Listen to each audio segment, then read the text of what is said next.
Okay. I'd like to welcome everyone. Good morning, and welcome you all to the 2022 Executive Evaluation Committee meeting of the California Housing Finance Agency. I'll note that there's been some changes to the composition of this committee since its last meeting. And at first, I'd like to note that we have a newly appointed member in Stephen Russell, who has graciously offered to take on the spot. He's filling the vacancy left by the departure of Jonathan Hunter. And I'd also like to note that I'm now serving as the committee's chair, and I'm filling the vacancy left by Michael Gunning. And I believe we have Melinda Grant with us, who is Undersecretary of BCSH, who is representing the committee today on behalf of Secretary Castro Ramirez. And I'd like to welcome both of you. So why don't we kick this off with a roll call? Melissa, please. Certainly. Ms. Grant in representing Secretary Castro Ramirez. Here. Mr. Russell. Present. Chairman Cervantes. Here. We have a full quorum. That's terrific. Thank you very much. So the second item on the agenda is the approval of the minutes from the last meeting, which was November 16th of 2021, and that's in the package. Does anyone have any changes or comments on the minutes?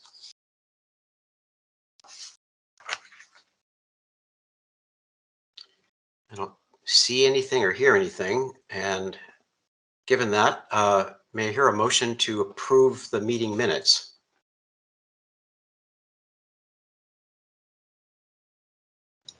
May I ask, having not been present? Yeah, I'm in the same boat on that, Member Russell. I seek advice from council here as to whether we should. I see nothing wrong with the minutes, but I was not present. Thank you, Mr. Russell. And thank you, Chairman Cervantes, both for noting that it's okay for this body to go ahead and approve those minutes, even if you were not present. Then I will move approval of the minutes as presented. Thank you very much. And Zara, I don't think, let me go back to council here. Our procedure or protocol has been just with the motion to approve minutes. Do I need a second here, or can we just move? Sir, you don't need a second. You can do this by consent if you'd like. Great, thank you very much. You're welcome. Then what I'd like to do is to follow CalHFA's protocol of approving the minutes by consensus once the motion's been lodged.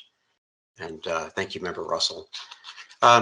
So I think that the next item on the agenda is chairperson's comments. I really don't have a lot here to say in that, except again to thank Member Russell for joining this committee, and we really appreciate the participation of BCHH in this effort as well, and Melissa Grant. We'll look forward to the discussion later on today. You know, we're in a challenging environment where we need to make sure that we remain cost competitive in terms of salary and compensation to keep top talent. That's the broader context that we're operating in. It's been, as I understand, some time since there's been a significant salary adjustment at CalHFA, which is something that we need to be mindful of. And maybe with that, I think we should just get into the substance of the meeting. And I would like to turn this over to get an update on the salary survey. And I think, Jennifer, you've got that material, so I'll pass it to you, please. Yes, thank you. So I'm Jennifer LaBeouf, your Director of Administration at California Housing Finance Agency, and per Health and Safety Code 50909, CalHFA is required to conduct a salary survey specifically for 8 of our executive positions. And the last time that survey was conducted was 2017. And the board at that time asked that we repeat that salary survey every 3 to 4 years. We were on schedule to do that, and then with the pandemic and other events, it got delayed. So we are back on track to have that salary survey conducted. We have contacted the firm who did it the last 2 times, and they have had some changes in their staffing, also due to the pandemic, and they have recommended another firm where the person who actually worked on our salary survey last time has gone. So we're engaged in conversations with that firm to get a proposal to have them conduct our salary survey. And we would bringing that to the board for consideration. I'm guessing it will be in about 5 to 6 months. And the importance of doing this is that those salaries, the ranges have been set when we did the survey in 2017. However, the state, since that point in time, has done 4 GSIs, general salary increases, sometimes thought of like a cost of living increase or COLA, and all of the salary ranges in the state system move along or adjusted along with those GSIs, but our 8 executive positions have not moved.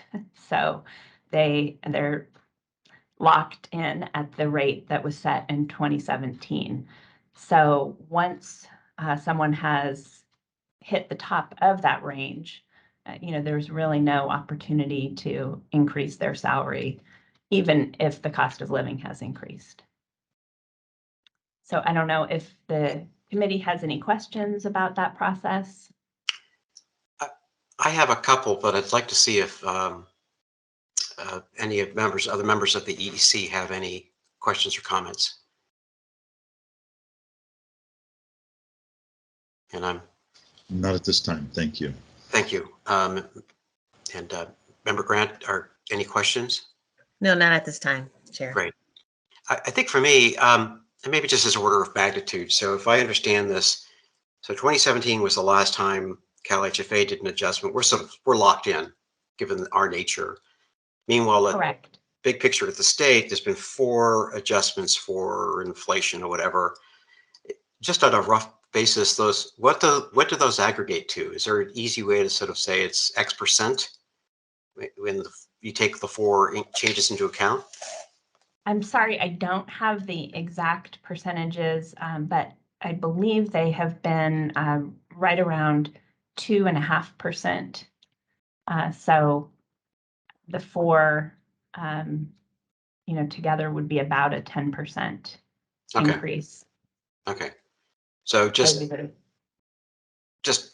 back of the envelope would be, if we just wanted to stay roughly on parity with where we were relative to the rest of the state going back 6 years, 5 years, 5 years. we're looking at 10-ish%, just kind of off the top, without Correct. doing anything else. Correct. Okay. Yes. Keep in mind, though, that the salary survey, we are required to look at other state and local housing finance agencies, that are comparable to CalHFA, and other relevant labor pools. So while that may include other state departments or agencies, in the past, it has also included members of the private sector, businesses, finance institutions, banks, other places where we compete for talent.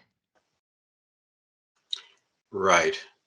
Yeah, duly noted. I mean, and that makes sense. I was looking for like a back of the envelope sort of adjustment, given what the state has done, but there are other variables that go into this too, which also intuitively makes sense as well. Okay, that's helpful. That's helpful. And the indication was that, so we're in the process where the firm that did the work before, they've gone through changes in the aftermath of COVID. We're following up with someone who's familiar with us.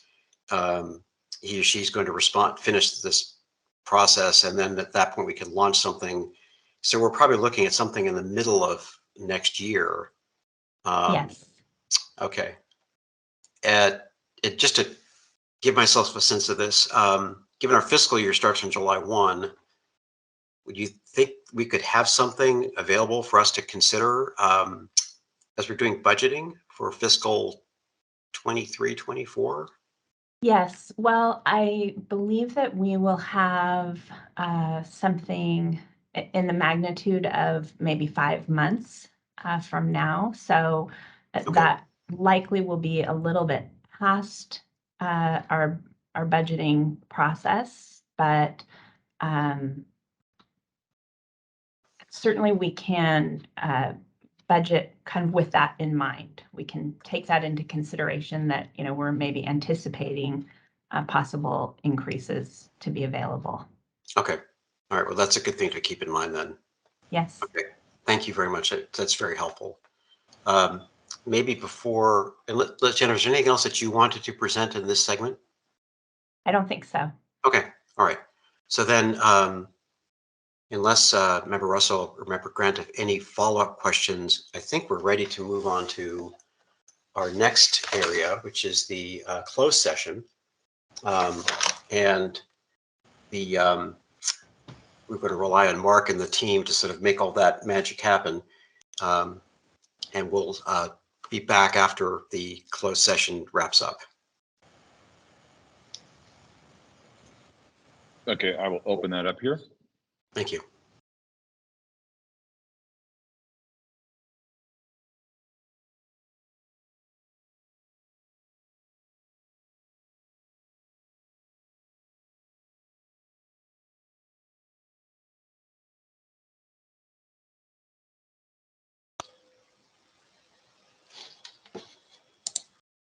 All right, Jim, you guys should all be back online now.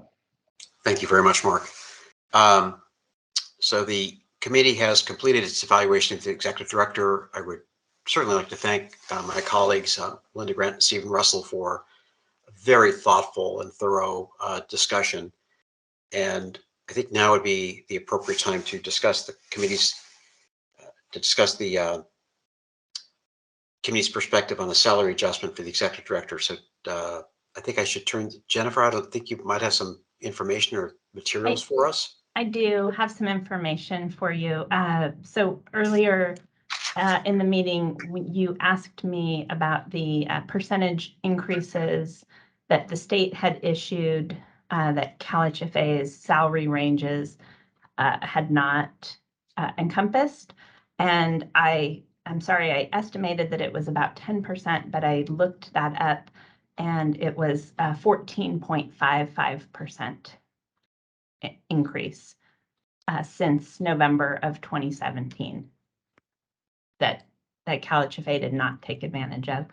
And if you are looking at Tina's current salary and her current salary range, she currently is 3.1175% below the top of the range.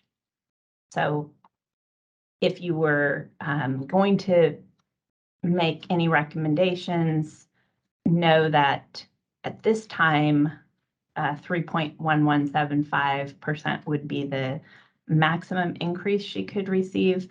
You could make a recommendation for that to be different after our salary survey is completed if the range provides the room for that. Okay.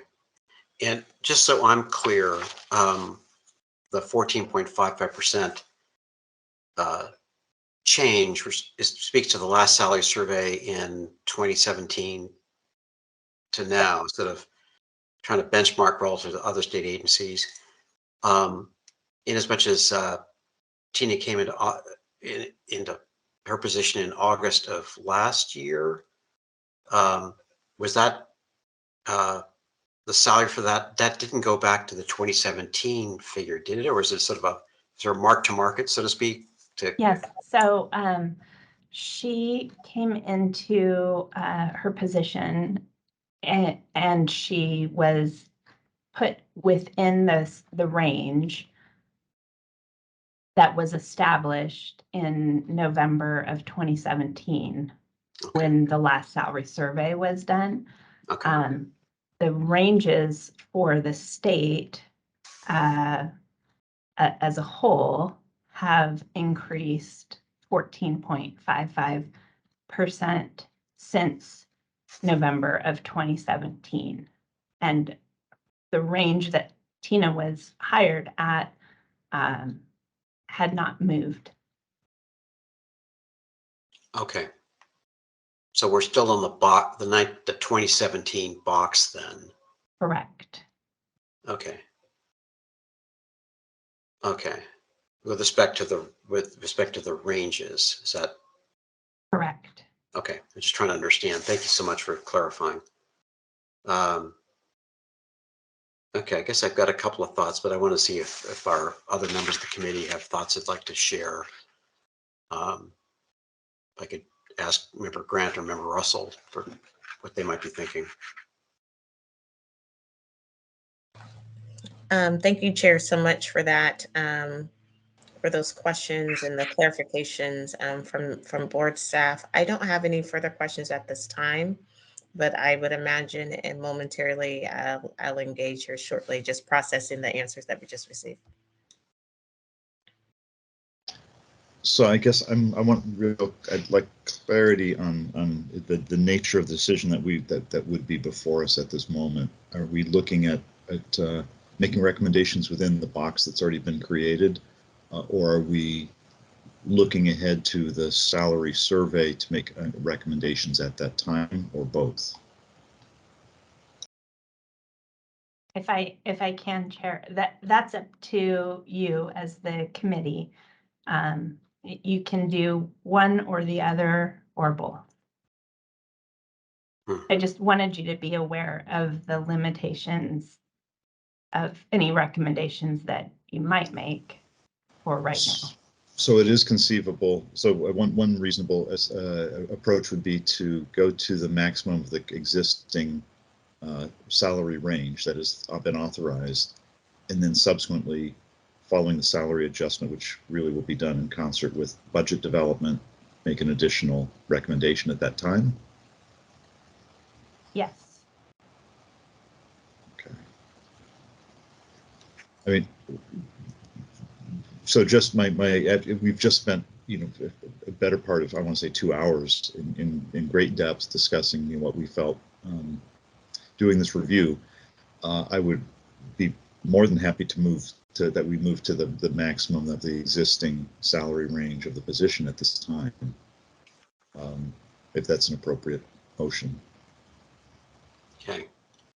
So is that a motion that you on the floor?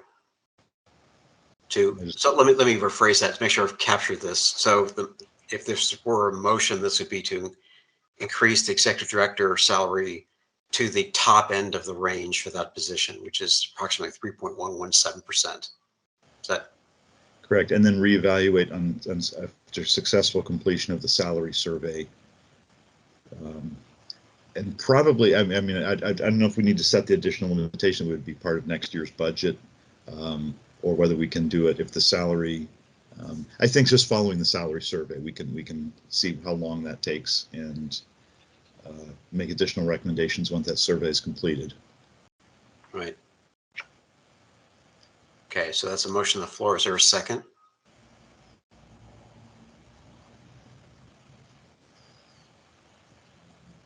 Or maybe there's a. Melinda, you got to unmute. Hold on one second. 30 times the charm. Yep. I second. You leave me hanging there for a while. I thought I made an unpopular motion. No? What we would recommend to the board would be something that would send a signal as to the view that the committee has, and we'll certainly pick this up later on when we get into the process of examining the salary brackets in total. So, is there any other discussion on the motion? Seeing none, I'd like to call the roll on that, please. Certainly. Ms. Grant?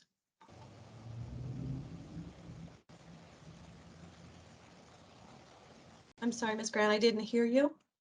Aye. Thank you. Mr. Russell, Aye.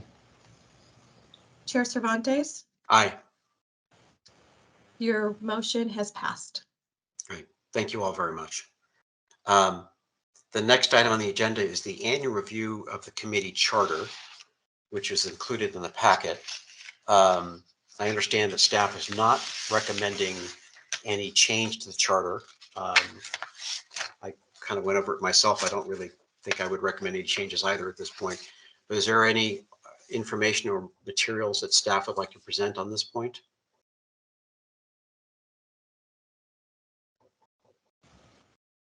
Looking to council or any other party to make a quick comment or? No, sir, nothing from me. Okay. Do any of member Russell, member Grant, do you have any comments on the charter that you'd like to share? No comments, just appreciate the charter within itself and how detailed it is and straightforward in the language clarity. Thank you so much. Okay, thank you. Thank you very much. Well, hearing really no comments on this, then we have concluded our annual review of the charter. We'll report that back to the full board. And then we have item number 7, which are any other committee matters rather. Are there any topics that committee members would like to bring up for our next meeting? I do not. Okay. And, Same, no other comments. okay. Then moving from that, then we're getting close to the final topics here. The last item, agenda 8, would be any public comment. With that, I'd like to see if there's any members of the public who have any comment on matters under the purview of this committee. If you would like to make a comment to the committee, please raise your hand and we will call on you. I don't see any hands raised at this time. Okay, thank you very much. Then I think we've really moved to the end of the session, and I would like to thank everyone involved here for enabling the session. Mark and the IT team, thank you for successfully navigating us to the closed session and in and out. And I certainly would like to thank Member Russell and Member Grant for their thoughtful comments in the discussion, and for Jennifer LaBeouf of her work to support the effort. It's always a collaborative effort, and it's always much appreciated. So with that, I'd like to move to adjournment if there are no objections. I see no objections. So the meeting is now adjourned. Thank you all very much. Thank you all. Everyone. Have a great afternoon.